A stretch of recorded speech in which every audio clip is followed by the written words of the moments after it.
নমস্কার সবাইকে প্রিন্সেস ওয়েতে চ্যানেলে অনেক অনেক স্বাগত জানাই। সবাই কেমন আছেন? আশা করি ভালো আছেন। আমরা খুব ভালো আছি। তো আজকের ব্লগটা এখান থেকে শুরু করলাম। এখন বাজে সকাল 7:30। তো অনেকটাই সকাল সকাল। তো উঠে পড়ে ঘুম থেকে ব্রাশ ট্রাশ করে ছাদে চলে এসেছিলাম। তো দেখো ছাদের ওয়েদারটা খুব সুন্দর লাগছে সকালবেলায়, ঠান্ডা ঠান্ডা একটা বাতাস। তো এইদিকে দেখো মনু এখনও ঘুমোচ্ছে, যেহেতু অনেকটা লেট হয়নি, 7:30 বাজছে। তো ভাবলাম তোর বোন এখন থাক ঘুমোক, তখনকে আমার কতটা কাজ ছেড়ে নিই। তো আমি সেদিকে ঝাড়ু পোছা সব কিছু কমপ্লিট করে তো ওকে যে ভাবলাম তো ডালটা সেদ্ধ করে নিই, কারণ ওকে ডাল আর পরোটা খাবো বেলা করে 10:30 থেকে, সেখানে তো সেদ্ধ করে রেখে দিই। প্রেশার কুকারে দিয়ে দিয়েছি দেখতে পাচ্ছি ডালটা। আর তখনকে আমার যখনকে ডালটা খেতে ঝাড়ু পোছা কাজ টাজ করতে করতে এদিকে মনু ঘুম থেকে উঠে গেছে।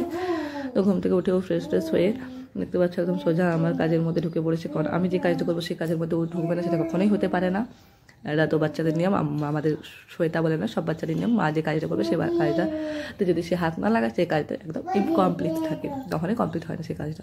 দেখতে পাচ্ছি এদিকে আমাদের যে মাসকাবাড়ি বাজার বলবো, মানে কিছু ছিল আর কিছু জিনিস ছিল না, তো সেগুলোই আনা হয়েছে। তো এখানে দেখো ম্যাগির প্যাকেট, আমাদের মানে ম্যাগিটা আর কি, মানে আমি চাউমিনের ক্ষেত্রে ম্যাগিটাও ইউজ করি, চাউমিনটাও খুব কমই ইউজ করি, চাউমিন বানানোর ক্ষেত্রেও ম্যাগিটা ইউজ করি। তো এখানে আমাদের বেশি লাগে, সেখানে ম্যাগি অনেকগুলো রয়েছে, আছে সোয়াবিন, সরষের তেলও ছিল, কিন্তু আমি ইউজ করি এখানে অনেক কিছু জিনিসই যেগুলো আমি ইউজ করে ফেলেছি অলরেডি। কারণ ওর বাবা অনেক দিনই নিয়ে এসেছিলো, তো আমার টাবের মধ্যে রাখা হচ্ছিলো না যে কোনো ব্যস্ততার কারণে বা আবার অলসতার কারণে। তো সেগুলোই ভাবলাম যে দেখে নিই। দেখুন মানে আর কি ডেলি ইউজের সামান আর কি, যেমন হলুদ, বিস্কিট, ম্যাগি, নুন, কাজু কিশমিশ, আবার সরষের তেল, চিনি, বেসন, সুজি, এসব কিছু ছিল।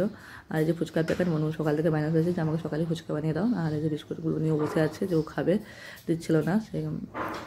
তো কোনো কিছু তো খাই না, ওই সব কিছুই মানে নেবো আর কি, খাবার বেলায় নিয়ে ওকে খাবার খাওয়াতে, যে কোনো খাবারই খাওয়া জবরদস্তি করতে হয়, সে কারণে আর কি। তো ওই কারণে ওর ওয়েটটাও দিন দিন কমে যাচ্ছিলো। আমরা সেই কারণে গিয়েছিলাম কিছুদিন আগে ডাক্তারের কাছে দেখাতে। তো যাই হোক ডাক্তার ওকে বলে প্রোটিন জাতীয় খাবার খাওয়াতে। ওকে তো কোনো প্রোটিন জাতীয় খাবার খাওয়া নয়, কিন্তু সেটা জবরদস্তিভাবে, নিজের ইচ্ছেতে নয়, সেই আর কি ব্যাপার। নিজের ইচ্ছে যদি তুমি ভাত মুড়িও খাও দুবেলা, সেক্ষেত্রেও তোমার শরীর লাগবে, কিন্তু জবরদস্তি তুমি যদি সারাদিনে 8বারও খাও, সেক্ষেত্রে প্রোটিন কেন, হাই প্রোটিন জাতীয় খাবার খাইয়ে দাও, তাতে তোমার কোনোদিনই শরীর লাগবে না। এটাই হচ্ছে ব্যাপার ওর সাথে।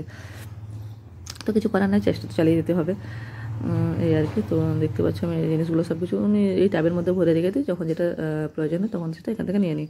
এই যে মনু ফুচকা দিচ্ছিল না কিছুতেই না, ওকে ফুচকা বানিয়ে দিতেই হবে সকাল থেকে।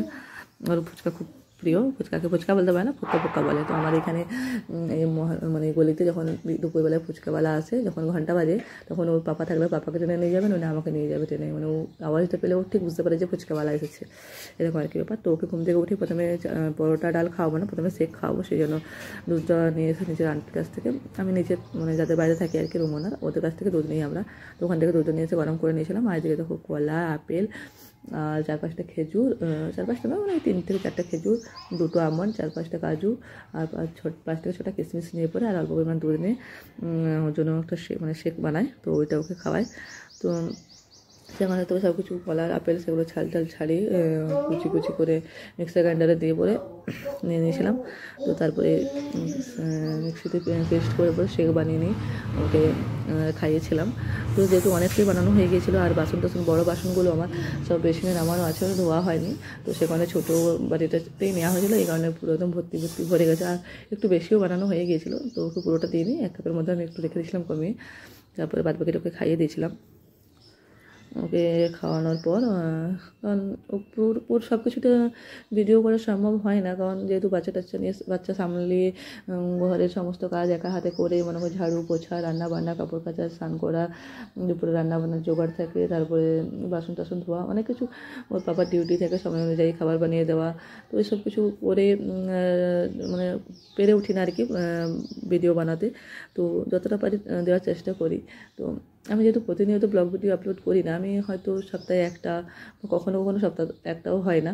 তো সেই কারণে কিন্তু এখন থেকে ভাবছি মানে চেষ্টা করবো আর কি, সপ্তাহে একটা নয়, ওই আর একদিন ছাড়াও একটা দিতে পারবো না, আমি ওই 2 থেকে 3 দিন ছাড়া একটা দেওয়ার চেষ্টা করবো, 2 দিন ছাড়া একটা দেওয়ার চেষ্টা করব। তো আমার ভিডিওটি যদি ভালো লেগে থাকে অবশ্যই লাইক, কমেন্ট এবং একটা সাবস্ক্রাইব করে দেবো আমার চ্যানেলটা। আর আমার চ্যানেলে শর্টস ভিডিও আমি বেশি আপলোড করি, কারণ ওটাতে তো আর সময় লাগে না বেশি, সেই কারণে শর্টস ভিডিও ডেলি 6টা থেকে 7টা আপলোড করি। তো প্লিজ আমার চ্যানেলে ভিজিট করে আমার শর্ট ভিডিওগুলো ভিউজ মানে দেখে অবশ্যই একটা লাইক করে দিয়ে যাবে এবং চ্যানেলটা সাবস্ক্রাইব করে দেবে যদি ভালো লাগে অবশ্যই। তো দেখুন তোর সাথে কথা বলতে, হ্যাঁ ওর সাথে কথা বলতে বলতে আমার মিক্সার গ্রাইন্ডারে শেকটা বানানো হয়ে গেছে। আর যেহেতু আমি ভয়েস ওভার দিচ্ছি সেখানেও ও ডিস্টার্ব করছে আমাকে। তো ওর ভয়েস ছাড়িয়ে আমার ভয়েসটা কতটা তোমরা শুনতে পাচ্ছ জানি না, তো অবশ্যই শুনতে পাবে আশা করি। তো এই দেখো শেকটা আমার বানানো কমপ্লিট হয়ে গেছে। তো এরকম একটা কনসিস্টেন্সি রাখি আমি শেকটার আর কি, যেমন ও মানে খেয়ে নিতে পারে তাড়াতাড়ি, সে কারণে। তো তারপরে সবজি এসেছিলো পালং শাক। তো পালং শাকের পকোড়া আমার খুব ভালো লাগে, পাপারও ভালো লাগে। তো ভাবছি বাবা ডিউটি থেকে এলে সন্ধ্যাবেলায় বানাবো, সেই কারণে নিয়ে নিলাম। আর এদিকে দেখো আমি চা পরোটা বানিয়ে নিয়েছিলাম। ওকে মনুকে চা ডাল খাবো, আমি চা আর পরোটা, সরি চা ডাল বলছি, পরোটা ডাল খাবো, আর আমি এদিকে চা পরোটা খেয়ে নেবো। খেয়ে নেওয়ার পর ওর যে ঘরে আরও যেসব কাজগুলো রয়েছে, কাপড় টাপড় কাচা, স্নান টান করা, সেগুলো করে নিয়েছিলাম। তার মাঝে আর দেখছি সবজিওয়ালা এসেছে আবার একটা, মানে ঠেলা একজন। তো আমার টমেটো ছিল না, ধনেপাতা ছিল না, কাঁচা লঙ্কা ছিল না বাড়িতে, তো সেখানে ভালো নিয়ে আসি। তো এই যে দেখো আমি সবজি আনতে যাবো, আর আমার আগে আমি প্রথমে তো বলেছি যে আমার কোনো কাজে মনই ইনভলভ হবে না, মানে শ্বেতা ইনভলভ হবে না, সেটা তো কখনো হতেই পারে না। তো দেখো আমার থেকে আগেও চলে এসেছে গেট খুলতে। আর যে টমেটো দেখতে পাচ্ছ, তো টমেটো এখন খুব সস্তা হয়ে গেছে, 10 টাকা কেজি। তো তোমাদের ওখানে কোথায় কেমন নিচ্ছে একটু কমেন্ট করে জানাবে সবাই। 10 টাকা কেজি। আর টমেটো, ধনেপাতা, কাঁচা লঙ্কা কিন্তু খুব মেহেঙ্গি, মানে খুব দামি হয়ে গেছে। 10 টাকা ধনেপাতা দেখো কত কোটি, মানে কত দুটি, আর 10 টাকা কাঁচা লঙ্কা 10টা এরকম। তো এইদিকে দেখো আমার ডালটাও হয়ে গেছে। তো ওকে উপরে চা, মানে সরি ডাল আর পরোটা খাইয়ে নেবো। ওকে ডাল পরোটা খাইয়ে নেওয়ার পর আমার কিন্তু আর ভিডিও করা হয়নি, কারণ বলেছিলাম যে বাচ্চা সামনে তো সম্ভব নয়। ও ডাল পরোটা খাওয়ানোর পর আমারও কিছু কাজ ছিল, সেগুলো সেরে পরে ওকে আবার দুপুরে স্নান টান করিয়ে দুপুরে খাবার খাইয়ে ঘুম পাড়িয়ে দিয়েছিলাম। তারপরে এদিকে দেখো আমি খাবো বলে ডিম ভেজে নিচ্ছিলাম। তো সেরকম কিছু রান্না করি না আজকে, ডালটা করেছিলাম সেটা সকালে বেশি করে নিয়েছিলাম, আর ডিম ভাজা। তো ওকে খাইয়ে দাইয়ে ঘুম টুম পাড়িয়ে দিয়েছি, তারপরে আমি খাই, কারণ খাওয়াটা একটু শান্তি লাগে। আমার মনে হয় যে সারাদিন তো সকালবেলা শান্তিতে খেতে পারি না, আর রাত্রে তো পারি না। তো আমার মনে হয় যে একটা টাইম তো শান্তিতে খাই। সকালে ওকে ঘুম টুম পাড়িয়ে আমার তত দেরি হোক, তার কোনো অসুবিধা নেই, তারপরে আমি খেতে বসি। তো যখন খাচ্ছিলাম প্রায় 2টো বেজে গিয়েছিলো। তো সে আর চেষ্টা করবো ব্লগ ভিডিও তোমাদের সামনে দেওয়ার 2 থেকে 3 দিন ছাড়া, জানি না কতটা কী পারবো, তবুও চেষ্টা করবো। তোমরা একটু ভিডিওটা দেখো, চ্যানেলটা সাবস্ক্রাইব করে দিও, তবে আমি আরও ভিডিও বানানোর উৎসাহ পাবো আর কি। আর যে তোমাদের সাথে কথা বলতে বলতে আমার ওদিকে খাওয়া কমপ্লিট হয়ে গেছে। তো খাওয়া কমপ্লিট হয়ে যাওয়ার পর ভাবলাম একটু রেস্ট করে নিই, কারণ অনেক সকাল উঠে অনেক হায়রান হয়ে গেছে, সে কারণে মনু যেহেতু ঘুমিয়ে পড়েছে, তাহলে আমি ভাবলাম আমি একটু শুরু করি। যেহেতু এখনকার দিনটা অনেকটাই বড়, খুব রোদ, সে কারণে জানালাগুলো লাগিয়ে নিলাম। আর রোদ থাকলে যেন আবার উঠে যায়, সে কারণে। তো বিকেলে ঘুম থেকে ওঠার পর দেখো ছাদে চলে এসেছি। তো বিকেলে আর সকাল টাইমে ছাদে খুব সুন্দর লাগে, এদিকে দেখো মনু খেলছে। তো তারপর তোমাদের বলেছিলাম যে পালং শাকের পকোড়া বানাবো বিকেলে, ওর বাবা এলো, তো সেটাও বানিয়েছিলাম। পালং শাকের পকোড়া আর হাঁড়ি চাটনি করে ধনেপাতা, কাঁচা লঙ্কা, টমেটো ও 2-3 কুচি রসুন দিয়ে পরে বানিয়েছিলাম এই যে। তো খুব সুন্দর লাগে এটা খেতে। তো তোমাদের ভিডিওটা কেমন লাগলো জানিও কমেন্ট করে। বাই।